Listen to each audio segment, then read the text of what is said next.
All right, welcome back. Here's your quiz review for 10-1, 10-2, and 10-5. So without any further delay, we'll get rolling. First problem, they're going to give you coordinates here, two of them, and you have to find the distance and midpoint. Doesn't matter which one you find first, that's purely up to you. For the distance formula, you're going to take x1 minus x2, or you can do, actually be x2 minus x1, so 6 minus negative 32 is 38 squared.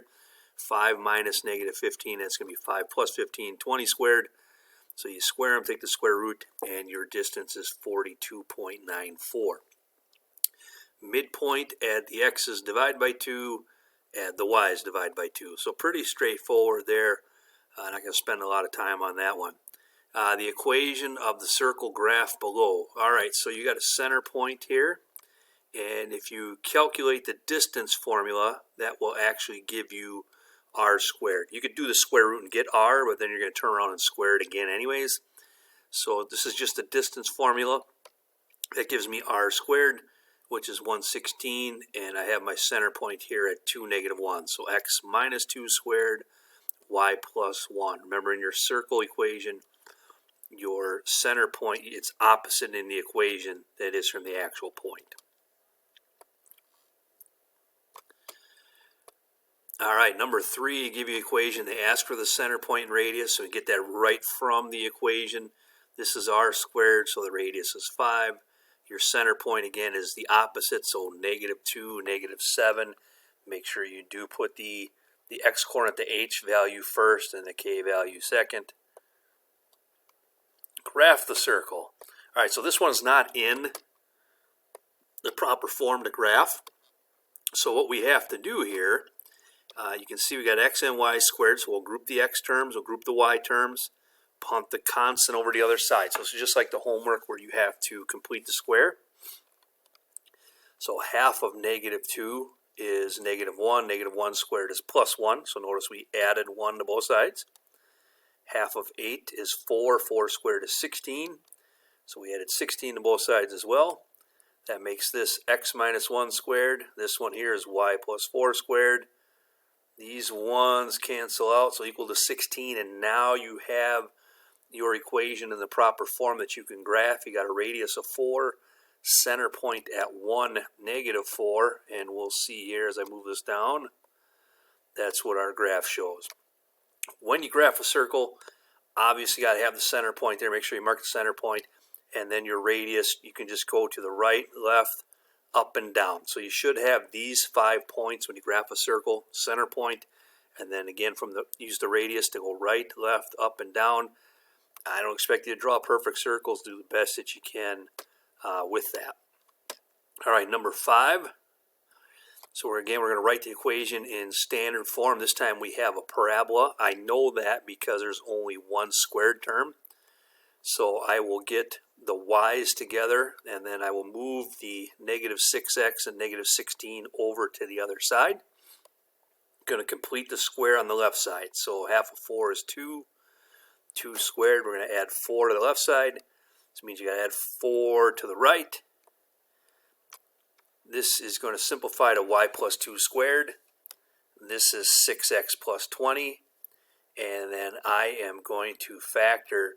You can do this one of two ways. You can take the 2 out, and then you're going to end up with 3x plus 10 here. Typically, we want this to be 1x, though. So please factor the 6 out and get the decimal. So I do prefer and want you to do it this way, where you have 1x right there.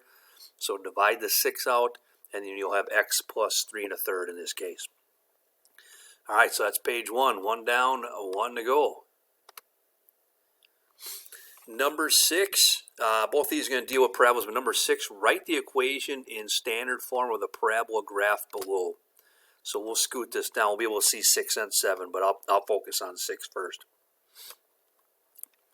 All right, so I have a vertex here at 2, 1. You can see that I labeled that right away. And this is my focus point. So I counted that distance right there, and that is a distance of 4. So I have my vertex, and I know that P is 4. Anytime it opens up or down, you're dealing with x squared, and because it opens down, we know that this 4p value has to be negative. So 4 times 4 is 16, but I have to make it negative because it opens down. And then here's my vertex. Remember, h with x, k with y. All right, number 7, this parabola, we need the focus, the focal width, the vertex, and the directrix. So from here, from the equation, we can tell that we have a vertex at 3, -5. If I divide this by 4, I know the p-value is 4, but really they just want the focal width. So you take the absolute value of this, absolute value of 4p, and that's 16. Because my p-value is 4, I know that the focus and the directrix are going to be 4 units from the vertex. Because this is negative, I know it opens down. So from my vertex, I go 4 units down to get to focus, which would be 3, -9. And I go 4 units up to get to directrix, which is y equals -1. So again, if you notice here, from -5 to -9 is 4 units. From -5 to -1 is 4 units. That's our value of p. So the distance from the vertex to the focus, vertex to the directrix, is the same. The focal width, that just helps you get these 2 points. If it's 16 across, I know I got to go 8 to here and 8 to there.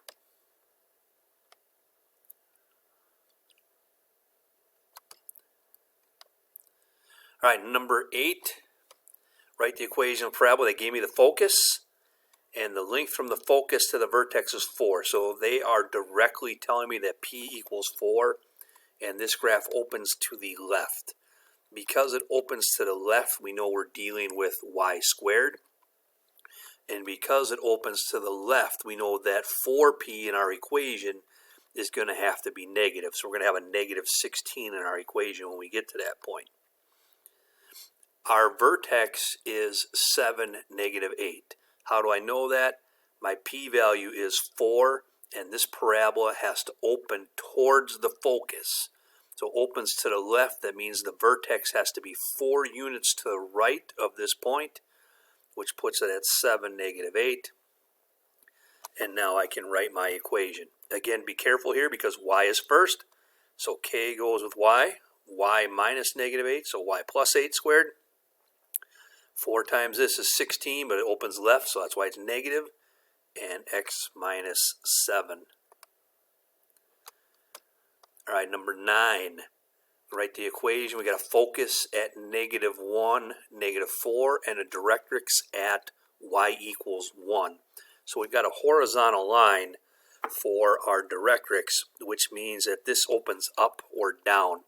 And you notice here the directrix, the y value, is greater than the y value for the focus. So this one actually opens down.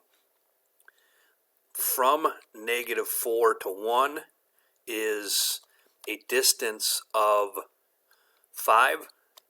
And so half of that is our p-value, which is 2.5. So again, from our y value in the focus to the directrix is a distance of 5.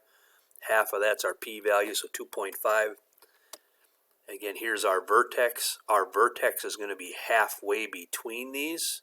So halfway between -4 and 1 is going to be -1.5.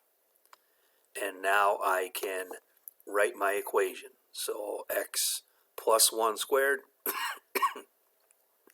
-10 for 4p again because it opens down, and y minus k, so y plus 1.5. All right, 10, we get into our review problems here. Ordered pair that represents matrix AB, then find the magnitude. So when you go from A to B, remember you take all of these values, x, y, and z, and subtract the x, y, z values from A. So 0 minus -1 is 1. 3 minus 7 is -4, and -4 minus 6 is -10. So there is your ordered, actually should be ordered triple right there, my apologies, but the ordered triple that represents AB, and to find the magnitude, we square all of those and take the square root. I would take either answer here. If you leave it in square root form, that's great. If you do actually take the square root and get 10.82, that's fine as well.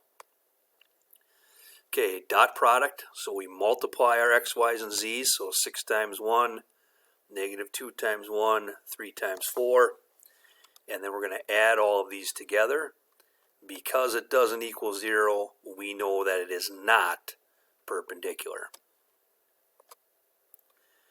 And then the last one, make sure you don't do more work than they ask you to do.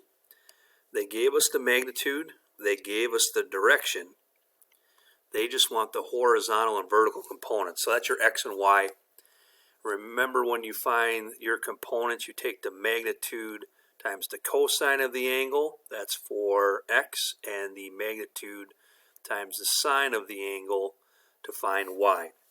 So your x value will wind up being positive 86.83. Your y value will be negative. That should make sense because 314 is in quadrant 4. So if you're in quadrant 4, positive x, negative y. So again, good luck on your quiz. Make sure you complete the review, study up, and good luck to you tomorrow. All right, thanks.